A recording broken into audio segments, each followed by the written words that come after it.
Hi, I'm Callum from Tyne Valley Motorhomes, and this is the handover of an Elddis Majestic 115.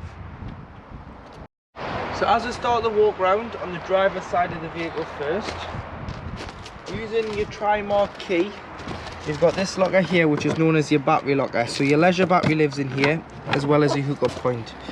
So you've got your leisure battery, and then to hook the vehicle up, you get your hookup lead. You want to slide it through the groove. You want to lift the flap on the hookup lead, slide it on to the motorhome point first, then the sight, and do it in reverse order when unhooking, so that you're never walking around with a live lead. You can then go and shut this locker, should the lead be in the little groove there, and that's all watertight. You've got your flue for your boiler systems, just leave that, you've got no cover for that. And then you do have your water intake. So what you'll need to do is you'll need to go and buy yourself a hose pipe with some hose pipe connections, as it's mainly just a brass tap on site. And then one of your round headed keys does your habitation door, and one of them does your water filler. So it's a lockable cap. When it's spinning, it's locked. When you're able to push it in and grip it, it's open. Put the flat end hose pipe in the vehicle and fill it until it either overflows or until you're happy there's enough water on board, which you can see on your control panel. Here you have two taps. So you've got your blue tap, which is your freshwater drain off point. So if you're filled with fresh water and you're not using the motorhome for a couple of weeks, there's no need for water to stay in it, so you can open that. Or if you're winterizing it, whereas you want to drain it all off for the winter, it's simply open the tap and drain this off. And then you've got your grey one, which is your wastewater. So this is hand, basin, shower and dishes water. Again, on the way out of your site, you don't really need to travel with this added weight. There's normally a waste disposal point. You can open that up and get rid of that water.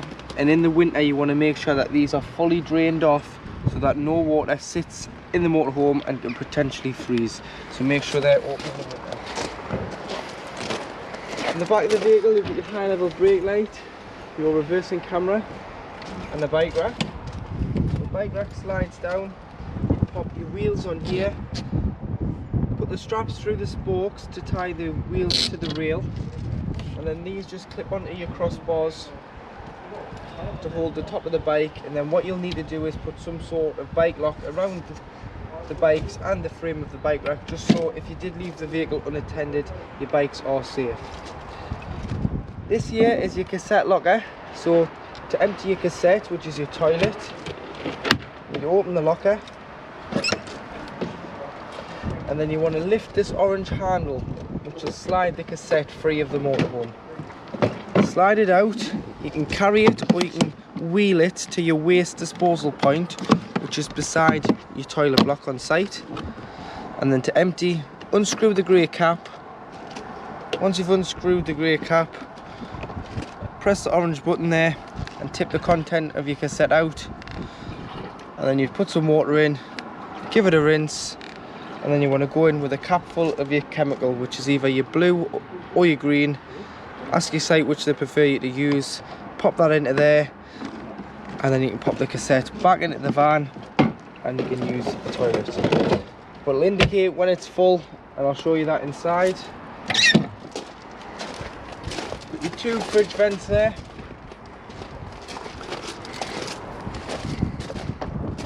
Awning lights and your Dometic awning. Your step will retract when your engine is started, but the button is here, so you can pull the step in and out. But remember, once the engine's been on, put your step out. And then you do have your gas locker. So again, open to the tri-mark key. In here you can fit 2 bottles. This is our test bottle. So first thing you would do is strap the bottle in with the straps provided. So strap the bottle in, make sure it's safe, and then to connect the pigtail, it's a left hand thread, so it's opposite threads with the being gas, and you don't need a spanner, it's just hand tighten on these ones. Turn the cylinder on and off from the top of the bottle, and always make sure that you do turn it off before you start travelling, as it's far safer to have the bottle off in case anything happened when you're on the road.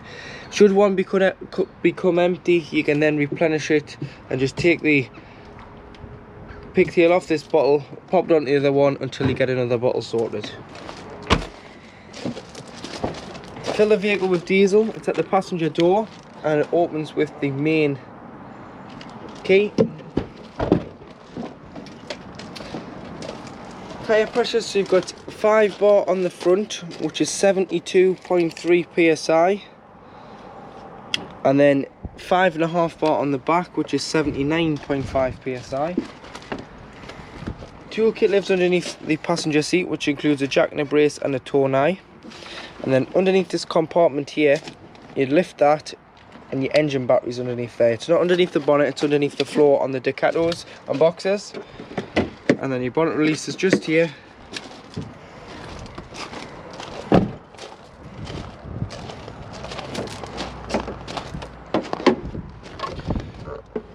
So to the left hand side you've got all your fluids. The main one you're going to need is your screen wash, which is this one here.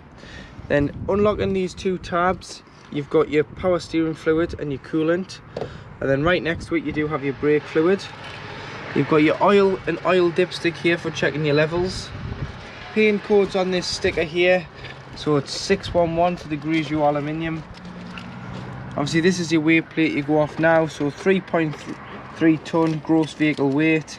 If you were to put a tow bar on, it can go up to 5.3 ton, but that's the motorhome, and whatever you're towing can't exceed that. And then you've got front and back axle weights. And then should you ever need to jump start the vehicle, you can earth off here, and then beside the air filter and the headlight you've got this rectangular shaped cover. Put the key in here, lift that up, and that's the positive terminal, so you put your red clip on there for giving or receiving a jump start. To operate your 12 volt control panel, so if you are hooked up you will have 230 volt. If you're not, you will just have 12 volt off your leisure battery. And to turn the vehicle on, you need to turn your master switch on, which is this bottom left hand switch. So that'll either turn on 230 volt if you're hooked up, or 12 volt if you're not. You put the master switch above for your lights, then they all are individually switched around the vehicle. You've got the voltage of your leisure battery at the top there on the gauge, and then if you hit this rocker switch which says water, it shows you how full your fresh water tank is. So you've got just over half a tank of fresh water on board. And then should you need to use the water for the taps, toilet, shower, you need to turn the pump on, which will pressurize the water to the taps, toilet and shower. Once either the taps open or you press the toilet, the water will then come through as a pressurized flow. If you don't have this on, you'll get no water through the sources. And then you've got awning, which is the awning light on the outside of the vehicle. So in the kitchen, you do have 3 lit gas rings, 1 electric hot plate at the back here, which brings on the red light, which is on 230 volts. So you've got to be hooked up for the back one to work, otherwise you would use your gas if you weren't on a site. And then you want to make sure that it's nice and cool before you put the glass lid down, because if it's too hot and you do put the lid down, it can shatter the glass. And then underneath you've got your grill.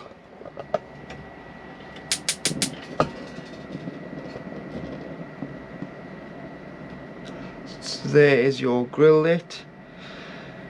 Keep it held in to allow the thermocouple to get warm before releasing, and it'll stay lit.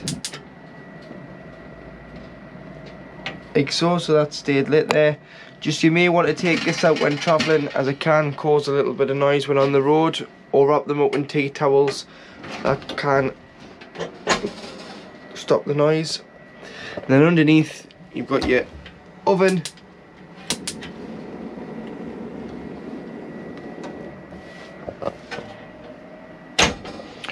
Underneath the oven you do have some storage, but you do have the isolation fuse spur for the electric hot plate on the hob, and you've got 3 gas taps there, so they're for the fridge, the hob and the cooker.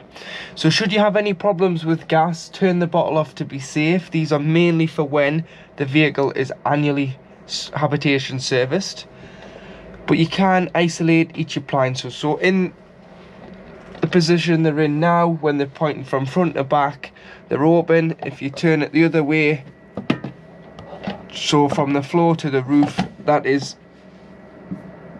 the valve closed, so that's the item isolated. But you don't really need to touch these. Like I say, these are mainly for when the vehicle is serviced. To operate your Majestic fridge, so it's a 3-way fridge. So this is your 3-way source selector. So where it is now, that is the fridge off. So if you were not using the van, if it was parked up on the drive or in the storage yard, you'd have no real reason to have the fridge on, so you just turn it off. And then if you are pre-chilling it at home, say you took the van up a few days before to charge your leisure battery anyway, and then you'd probably want to put your fridge on just to allow it to go cool down to temperature. So you'd want to put it onto the one that looks like the plug, this one here, which is mains 230 volt.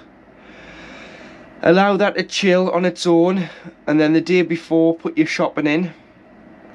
Allow that to chill overnight with the shopping in, and then when you're ready to travel, what you can do is you can put it on a battery, which is this one here.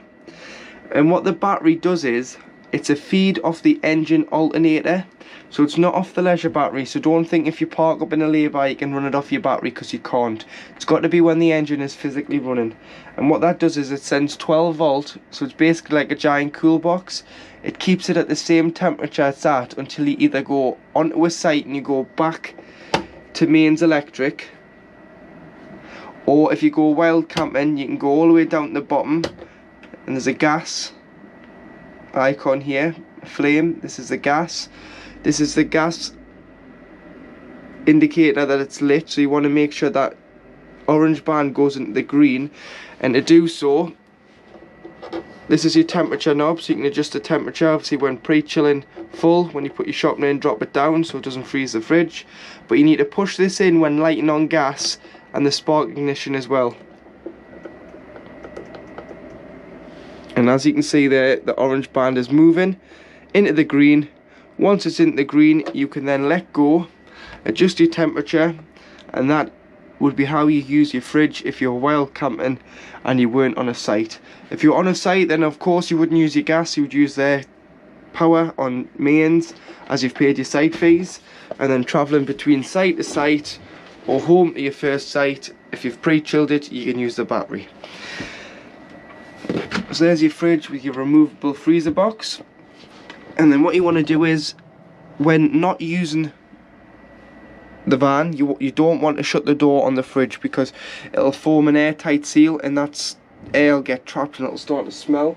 So what you need to do is push here and pull these tabs out. Then when you go to rest the door, you can get your hands down the side, which means air circulation goes in and out the fridge, so that no smells will develop when you either winterise in the van or you're simply just not using it for a couple of weeks. So stepping into your washroom, so you do have a toiletry cabinet above the toilet, which is quite a deep cabinet, a towel rail and a toilet roll holder,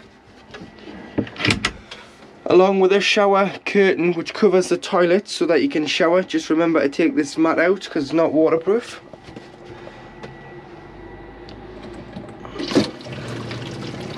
And this is just showing that your water system's working.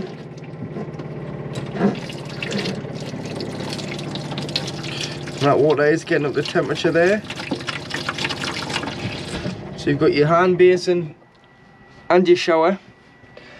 So with your shower head, when you winterise the van and you're packing it up for the winter and you're not using it over the Christmas time, it's very important that you drain out all the water, which I'll go through later on in the video, how to drain off the boiler, Obviously I've showed you how to drain the fresh and the waste off outside, but what you need to do is, it's very important that you leave your mixer taps open in the middle position of the tap on the hand basin, the kitchen sink and the shower tap. But you also want to unscrew your shower head, because any water that sits in here could potentially split this pipe or perish it from inside, which then means you need a new shower hose. So what you need to do is just unscrew it, lie the shower head into the tray, and any water that's sitting in there won't be able to sit in there and it'll drain off down your waste. And then behind you, to operate your Fetfit toilet, so you've got the blue button at the back, which is your freshwater flush button. So press and hold and you can flush your toilet. Always put a bit of water before you use it in the toilet, because there's a seal between the top of the cassette and the bottom of the toilet. So what you need to do is you need to keep that seal lubricated, because if it starts to go hard and starts sticking, then you're going to have problems with the cassette. So that's why you always put a bit of water in the toilet first. Then what you want to do is, before you use it, open the blade. And to open the blade, it's this grey handle on the front of the bowl of the toilet. So push that away from you to your right. It then opens the flap. You can use the toilet. Obviously after use, give it a good flush again. If you've bought the twin pack of Aqua Chem Blue and Aqua Chem Pink, obviously this doesn't take the pink liquid because it doesn't have a separate header tank. It's fed from the main freshwater tank. So what you need to do is dilute that with some water, spray the bowl, flush it, and then close it back. That'll allow the cassette to then be emptied when this lubricates. So when that illuminates, you'll be able to pull the cassette straight out the back of the van and empty it. So close the blade, because if you don't close the blade, it is then still engaged and the cassette won't come out the back of the motorhome. In the bottom of your wardrobe is where you'll find the location of your whale boiler. So your boilers hold 10 litres of water at any one time. So when we are experiencing colder temperatures in the winter, it's very important that you drain the boiler off. So you need to use this yellow toggle here, and when it's lying on the floor pointing to the passenger side of the vehicle, the boiler can hold 10 litres of water. In the winter, drain it off. So all you need to do is lift it up, stand it up on end, leave it stood up in this position, and the water will drain directly out underneath the van. Leave it in the open position when you're not using the vehicle over the winter time. Open the fresh and the waste from outside, all the taps from inside, so hand basin, shower, kitchen tap. And then you want to unscrew your shower head from your shower hose and lie that in the shower tray so no water can freeze in the hose. And that is your vehicle all winterized. And when you come to reuse it, do it in reverse. So go outside and shut your waste and your fresh, shut your boiler, shut all your taps, assemble your shower head back together, and then you want to go and fill the vehicle with water. So put the hose pipe in the outside of the van. It'll fill your cold water tank, which is bolted to your chassis. Then what you want to do is you want to come in and you want to turn your control panel on. Once your control panel's on, you can then turn your pump on and you can go at the cold side of the tap and you'll get a pressurized feed of cold water, because it's coming from the tank underneath via the pump to the tap as a pressurized flow of cold water. As soon as you start to go to the hot, it'll start to cough and splutter as it's transferring the water from the cold water tank underneath the van into your hot water system. And that's when it'll cough, splutter, make all sorts of noises until you get a pressurized free flow of water from the hot side. This is when you know that your system is then primed.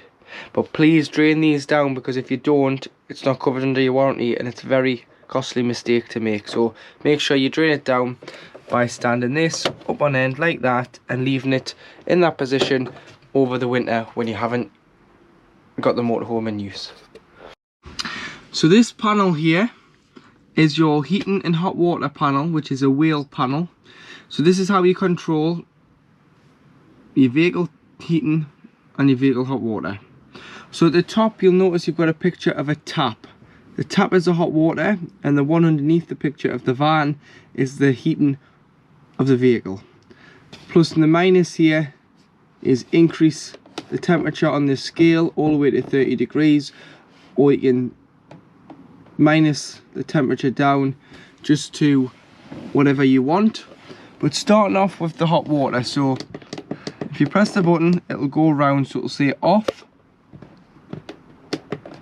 Next one is one wavy line. So one wavy line is electric, so you've got to be hooked up, and it's 750 watts of electric. Or you can press again and it goes to two wavy lines, which is 1500 watts of electric. So that all depends on the amperage that the site gives you, will determine whether you use 750 watts or 1500 watts. So it might be 12 amp, it might be 16 amp. So it all depends. If it's tripping the vehicle out, then don't use two, use one. Press again and you've got the gas flame on its own, which is gas. So you'd use this if you're wild camping and you had no other source to heat your hot water. You'd have to use gas. Press again and you've got gas and one wiggly line, which is gas and electric on 750 watts of electric. Or you can press again and you can have gas and 1500 watts of electric. So it all depends, like I say, on the amperage of the site, and you use gas and 2 kilowatts of electric more if you're in desperate need of hot water. So should you want hot water in about 5 to 7 minutes, put both sources on together and it'll drastically reduce the time it takes to heat that water. But obviously if you're on a site, don't waste your gas, use their electric as much as possible. Underneath here you do have your heating. So this is heating of your vehicle. So you've got off, 750 watts of electric, 1500 watts of electric, and then you've got 3 kilowatts of electric. So all depend on the amperage of your site, will determine whether you use 1500 watts, 750 watts or 3 kilowatts. And then you've got gas on its own, which you'd use if you're wild camping to heat your motorhome, as you would have no other. You wouldn't have electric because you'd be parked up in a field on the lay-by in Scotland. You just wouldn't have electric to use. You just have gas. And then you've got gas and 1500 watts of electric. So again, in the winter time, if you don't want to sit in a cold motorhome, put both sources on for about 10 minutes. The van will get lovely and warm. You'll be able to turn the gas off and allow the electric to continue to heat the motorhome. 30 degrees here, in the middle somewhere there is around 15. And then once you've had the system on, if you just turn it to off, obviously the heating, you'll hear the fans whirring in the background until the fans fall silent. Once the fans fall silent, you can then turn off your master switch, because it's done its cycle and it's cooled the boiler and space heater down. Never turn it off from the master switch if you haven't turned this off first, because you'll get a red exclamation mark down the side and it'll mean it's failed, because the boiler hasn't done its cycle. And what you'll have to do is say it was the whatever's failed. So if it was the hot water, you'd press the hot water and the plus button together. If it was the heating, the hot water and the plus button, press and hold until that exclamation mark eliminates, and then you can press and select the source you want to heat the hot water or the vehicle on. To operate your TV aerial, so you have got an amplifier here, so you can boost the signal in the built-in amplifier. And then should the amplifier still not be doing anything and you're still struggling to get a TV signal, what you can do is you can loosen the nut off, push the stem of the aerial up and direct the aerial with the toggle, and it'll just move with the direction of the aerial on the roof. But look where your other motorhomes and caravans are pointing, And then before you do start driving off, make sure this is pulled firmly into the van and the nuts fastened so that the wind doesn't damage the aerial on the roof of the motorhome. So to make the lounge into a bed, what you've got to do is, if you grab the front of the seats, lift them up and slide them into the middle as they'll form the bed base with the lats. So they come into the middle like so. And then what you want to do is you want to use your backrests. So you pop your backrests into the space. So one there.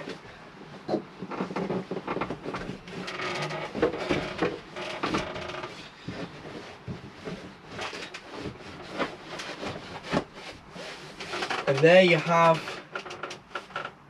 your double bed across the width of the motorhome.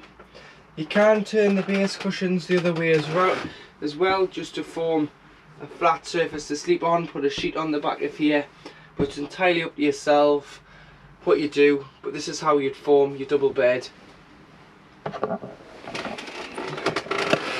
across the width of the motorhome. So underneath your lounge seat, which is behind the driver's seat, this is your power supply unit. So you'll see on the top you've got your main trip tester, your RCD, and you've got all your circuits, which are your MCBs for your various different things, which are all listed. So if anything blows a fuse, or should I say trips, you can try here. And then below you do have your 12-volt fuses, which are all listed. So carry some spare blade fuses with you, and then if a fuse is blown, you can replenish the fuse on here by pulling it out, checking if the fuse is blown, and popping a replenishment fuse in there. So do carry some spares, as sometimes they can just randomly blow fuses, and then you can solve your own problem when you're on your holiday and not let it ruin your time away. So this is just showing that your rear view monitor is working. So you don't need to be in reverse, you can be in any gear and you'll be able to see out the back of the motorhome. Should you want to turn this off, you can just press the bottom button on the monitor here and you can turn that off.